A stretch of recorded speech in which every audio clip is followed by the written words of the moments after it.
You're listening to the Fat Gay Texan. I'm Jake, your unapologetic host. This isn't your average podcast. Here, we don't throw political correctness out the window because, frankly, we never let it through the front door in the first place. Buckle up. We're diving into something that's raw, real, and refreshingly unfiltered. In today's episode, I'm going to go over my hatred for self help books and motivational speakers and self help seminars and any of the things on that spectrum of the world, which I find repulsive, annoying, and abusive.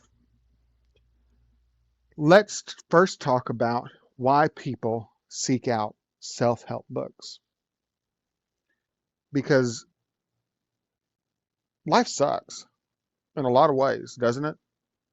Wouldn't it be great if there was a book you could pick up? You could walk right over here to the shelf at the library, pick up a book, open it up, and go, there's all the answers to my questions. Everything's going to be okay. There's an appeal to easiness, like the lottery. There's an appeal to fast money. We all have lottery dreams. It's the easy, quick fix. With this, all my problems can be solved. That's the same appeal that self-help books have, and self-help seminars, and God forbid, motivational speakers. You will not find any motivation here in my podcast. Just kidding. So these people are desperate for an answer. They usually need a quick fix. They're wanting to better themselves. So they turn to these self-proclaimed geniuses that have all the answers, and all you have to do is follow what I say in my book, and boom, your life, magic, perfect, everything's great. We fall for it all the time. I never have, to be honest with you. I can't stand any of those people, but we fall for the snake oil salesman in life. We do. It's really common for us to do something like that. Someone coming in promising $1 for every dime you give them. So these wonderful people come in and they look at us and they say, there is a ticket to Easy Street. They're in it for the fast money too. They're not out to help. These experts often live detached lives from the rest of us. They use idealized words and they're far removed from everyday realities. So they paint a picture of a perfect utopia.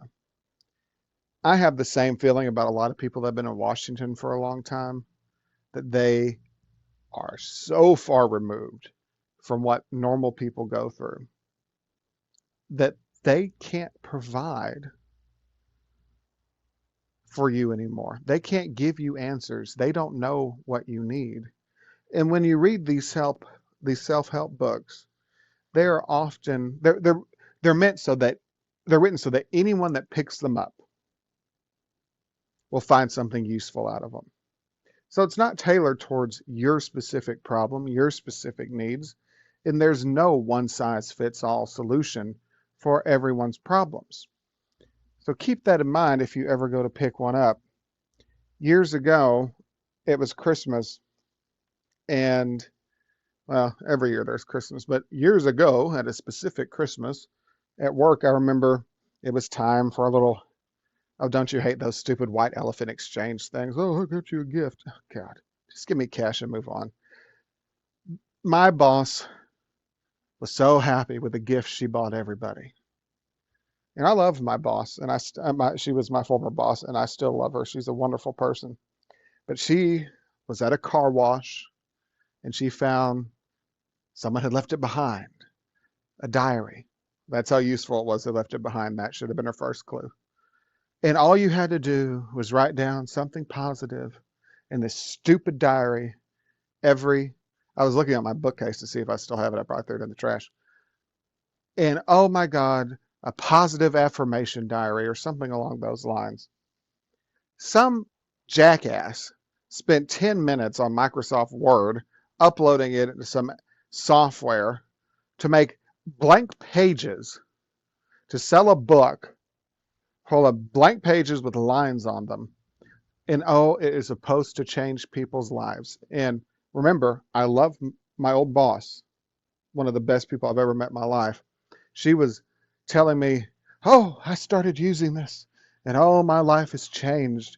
Every morning I wake up and do this. And oh, I was so sick. It made me nauseous. I thought, what a wasted gift. You spent money on this crap. Someone put no thought into this, probably making tons of money online on Amazon selling these things. And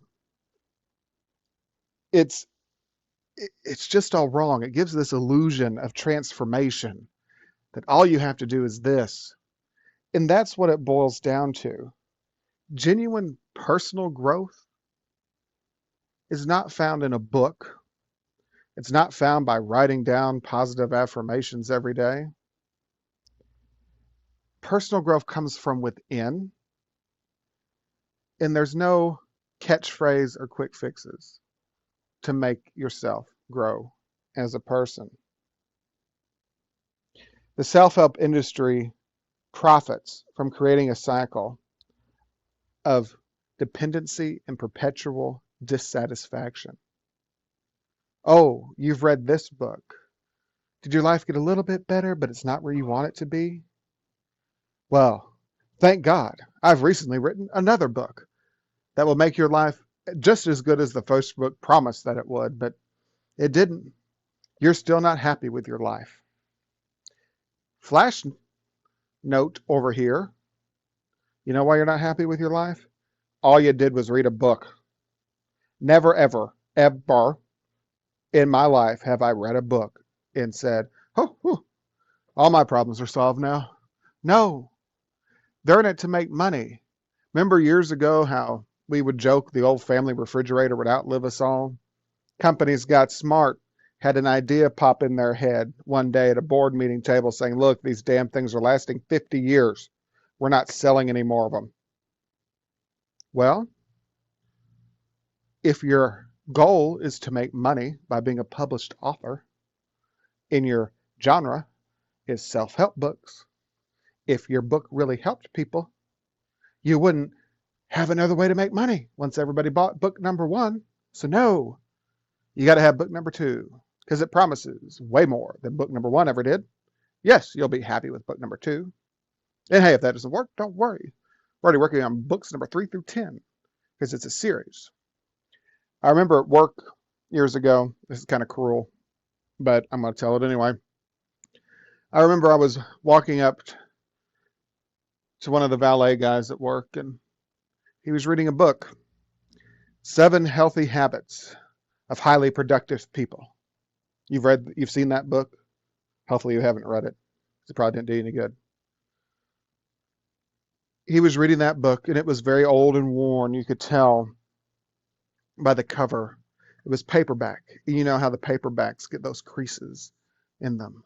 It's been read many times. It was discolored. Some of the title had been worn off as if it's just been rubbed and rubbed and rubbed and rubbed and rubbed and read. I said, what you reading there? He goes, oh, 7 Healthy Habits of Highly Productive People. I said, is it a good book? He goes, oh yeah, I've read it many times over the year. And I said, yeah, but you're still a valet guy. Now, was that cruel? Yes. Is it funny? Absolutely. Is it truthful? Yes. If you want to grow, you have to do something to change it. Now, reading is a great thing. You can get a lot of knowledge from reading. You can get higher education. You can become an expert on a subject. Those are things that can change your life, not a self-help book. People are continuously seeking new advice, believing it will provide the next breakthrough. Counselors do this, psychologists do this. I'm not saying there's not helpful ones out there. But once again, if all your problems are fixed in the first session, doesn't solve, it's not repeat business. People are always seeking answers. What's the next breakthrough? How am I going to get to the next step? Tell me. No one can tell you. Didn't your parents ever teach you that when you were growing up? No one can tell you what you need to do. I can provide you with some information. Then you can make the best choice based on this information. Now, these people are wanting someone to make a choice for them. And I think what accepts me what upsets me more than anything about this whole industry is you're preying on the most vulnerable people in society. You are preying on people who do need help, but instead of providing help, you provide false hope. They pay for these seminars, they pay for these books. No good advice has ever been paid for. If I'm going to tell you something that I believe is real, is going to help you, I'm not charging you for it. I will give you the benefit of my opinion or the benefit of my experience for free because I actually want to help you. I'm not here to make a profit off of this. Now, this is not a motivational self-help podcast, so yes, I am out to make a profit. But podcast are free. You didn't pay for this, did you? No. Because true advice and true opinions that come from people who truly care, they don't charge you for it. So my last point on this, and this is where we go into that part of the podcast and the back end where I talk about the things that piss me off. Well, no, it pisses me off more than motivational self-help books and self-help seminars. The people who say they've changed their lives and they won't shut up about it. It's usually someone in middle management, isn't it? Someone in middle management. Oh my God, Jake, I've read this book. Oh, my life is forever. You've got to read this. And then you do what we all do in the South, right? We all do this in the South. We all lie because it's polite. And we say, oh yeah, sure, I'll have to look into that. That's what we do. It's the same thing we do when we ask someone, Northerners, if you're listening, this is a Southern trick. If we ask you, we see you coming into the house and you're carrying a box, or you got a bunch of groceries in the car, we are brought up to be polite. We are brought up to say, hey, do you need some help with that? Now, we are also brought up to be polite back, and we say, no, thank you, I've got this. But people will sometimes say, yes, you can help me with this. And then you're like, damn it, I didn't know. It's not how this works. I say, can I help you? Because I'm trying to be polite. You say no, because you're trying to be polite. And we go about our business. That's what we do. But these managers will come back to you when you have just been polite. They don't know the trick. They don't know what politeness is. Sure, I'll look into that. They will circle back with you a week later asking you if you've read the book. Well, now you've already lied about it, saying you'll look into it. So you've either got to say, oh, no, it's on my list. We do that for Netflix, right? Oh, it's on my watch list. Never going to watch it. But, oh, so that's a lie we have to tell. I haven't had a chance to get around to it yet. But the problem with that lie is that then they're going to come back and say, well, when you get a chance to read it, let me know, because it's really changed my life. That crap. So these people piss me off because they won't drop it. I'm glad that worked for you. And hey, if you've ever gotten something out of a motivational book or self-help book or one of those seminars or listening to a speaker at one of those I paid for you to make me better self-help seminars, good. I'm glad you did. If you got something positive out of it, great. What I'm telling you is the industry is a scam. It's a brainwashing scam. Probably get a lot of hate for it, but that's what it is. Why are they going to be mad at it? Because it's true. That's why people who listen to this that get mad at that are going to be mad, because they know what I'm saying is true. So instead of reading a self-help book, here's my advice for you. If you want to make your life better, this is not a joke or this is not a rant. This is legitimately what I would do. Sit down. Now I'm the motivational speaker. But it's simple. This is what they taught you in school. This is what your parents taught you. Write down a list of goals for yourself. Then write down a list of things you need to achieve that goal or goals. And then write down steps you're going to take to mark things off that list. The list you need to achieve the goals so you get where you want to be. That's all you need to do. That's it. I could make that a sticker and probably sell 1 million of them because, oh, it's self-help and motivational. No, it's common sense. It's what we were taught in school. It's what your parents taught you. Where do you want to be? What do you need to get there? And how are you going to get there? That's all you need to know. Figure those 3 things out. 2 things out. 3 things, yeah. Figure those 3 things out, and boom, bang, you've met your goals. That's all it takes. Now, it's going to take you to get your butt out of bed? Absolutely. That's my problem. Right? We all meant to exercise today, but, oh, is I Love Lucy on? Well, I can't really exercise during this. Or we all meant to eat healthy that day, right? Well, I was going to eat healthy today, but ice cream was on sale, $1.99. I mean, how it would be unhealthy for me to pass that up. It was cheaper than the tofu burgers I was going to buy. So I made an economical choice, which is healthy because now I'm not stressed about money. And money stress is the #1 cause of illness. Anyway, I hope you guys got something out of it. But just remember, look out for snake oil salesmen. I try not to be one on this podcast. It's pretty real, raw, and unfiltered, almost like our tagline. But don't fall for that. And y'all, if you do fall for it, if it worked for you, great. Doesn't mean it's going to work for everybody else. I will give you my piece of advice and I will shut up about it. If I give you a piece of advice, I will never, ever, ever come back and ask you how that worked out for you. Now, I am Southern, so if you didn't take it and things didn't work out for you, I will sit here and go, I told you. I won't say that to your face. I'll tell, in my head, right? I'll say, well, if you'd taken my advice, you wouldn't be in this situation right now. But no. So if you give someone advice, never follow up with them because they may just be taking it to be polite. That's a Southern trick. Thank you for listening. Hope you got something out of this.